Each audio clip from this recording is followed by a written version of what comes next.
Chapter 96. Murder.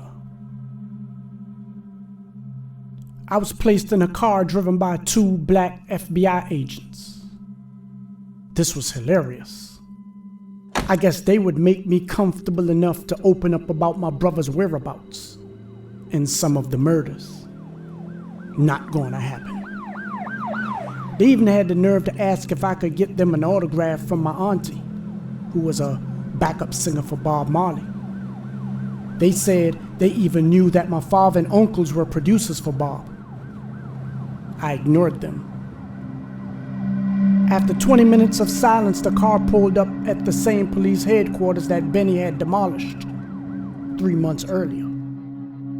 And I was taken into a dark room, handcuffed to a wall and shackled. It was also a camera trained onto me. Kareem Mowat, do you know what you're being charged with? Nah, tell me. 2 counts of first-degree murder. Who I kill? You're being charged with the murder of a name I don't even recall, from 1993, and another name I don't recall, from 1992. I thought to myself, damn, I don't remember killing anyone in 92 and 93. You're also possibly looking at a racketeering indictment in federal court concerning a 6-year investigation starting in 1989. 1989. Okay. What else? Also, we need to know the whereabouts of your brother. Why? Because he is also your co-defendant on the 93 murder. Oh, okay. So you want me to turn him in so you can charge him with murder? The pig paused, realizing how stupid he looked and sounded. He then quickly got back into his textbook training. It would be better for him if you do. For real? How? Because a gung-ho officer may want to take him out if they ran into him on the street. Once he said that, I knew they had no idea where he was. I ain't got that happening. He stared at me for a second and I could see his frustration. He understood everything that I had just did. I stayed on the offense by answering a question with a question. This was an old gangster tactic that kept him on the defense so he couldn't receive any answers without fully realizing it. The pissed off uniform walked out of the room and slammed the door. I thought about the murders. How could I have killed anyone in 92 and 93? In 92 and 93, I was in the feds in Lawson prison. Also, he mentioned the racketeering indictment in a 6-year investigation. It's 1995 now, and I had been in prison since 1989, so a 6-year investigation doesn't apply to me. But even with these obvious fabricated charges, they were still winning. I was still at a disadvantage because they had me in their custody, back in the Iron House. Getting released anytime soon was extremely far-fetched. I was 23 years old.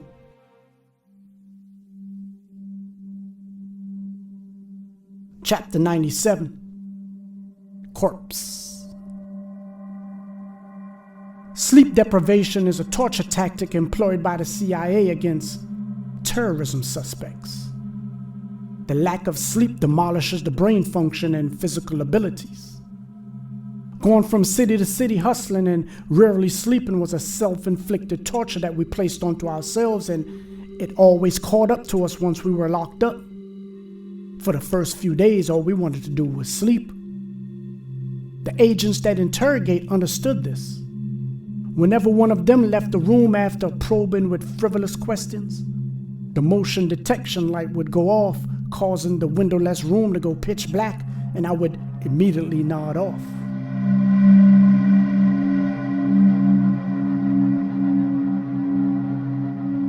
Another one would then re-enter, causing the bright light to turn on as soon as I fell into a deep sleep. They tried to get incriminating statements from you while you were groggy. I was fully aware of all these tactics because they placed them in study manuals that I had access to while I served time in the feds. It was a book publishing company called Loom Panics that sold only books that were either forbidden, banned by the US government, or considered top secret. Charlie Moe had tons of books from them, and I studied, and one of them was based on the government interrogation tactics. I studied them just as much as they studied us. When none of the tactics worked, they tried a Hail Mary, which could be considered immoral and unethical and even bordering on criminal conduct worthy of disbarment. An agent threw a folder onto the table and told me to open it. I refused. It's not going to bite you. Coming from you, I don't know that. He looked at me with the realization that if someone doesn't trust anything you say or do, it's virtually impossible to get them to work with you. He opened it and slid a picture towards me. It was Benny. It was a picture of his naked corpse on a gurney. Here is your buddy. Benny had a bullet hole in his hip, his shoulder, and in the side of his head. I stared at it for a few seconds and then said, he still looks like a soldier, making the agent face cringe. Benny was so feared that when the shooting began, these agents, who were the ones responsible for interrogating, harassing, and assaulting him, instinctively knew it was him. They said even before they saw his dead body, they had a feeling it was him. And seeing his dead body didn't surprise them one bit. He was the only person they knew of that was capable of doing something like this because of his unending courage. Then out of nowhere, Agent Number 2 slumps to the ground in the corner and began crying. When will the killing stop? When? His bawling didn't move me one bit. I couldn't understand why he was crying. Or maybe it was an act. Don't you guys know that you're not supposed to kill law enforcement officers? What kind of gangsters are you? We used to investigate the mafia in New York and Chicago, and even they know you don't kill cops. It's bad for business. 2 FBI agents from up north telling a DC gangster the rules of gangsterism. Hilarious. He then slammed Benny's folder onto the ground. You crazy fucks. He got up and they walked out, slamming the door behind them. The folder was left, so maybe I would pick it up and get all mushy. I laughed at their tactics. All I wanted was to get to my bunk so I could sleep. My brain was hurting and the veins in my eyeballs were protruding. At this moment, I hadn't slept in over 36 hours. I just wanted to rest. I closed my eyes as the motion detection light went off again, but the only thing I was thinking to myself was, I hope to see Earl E. Johnson over at DC jail.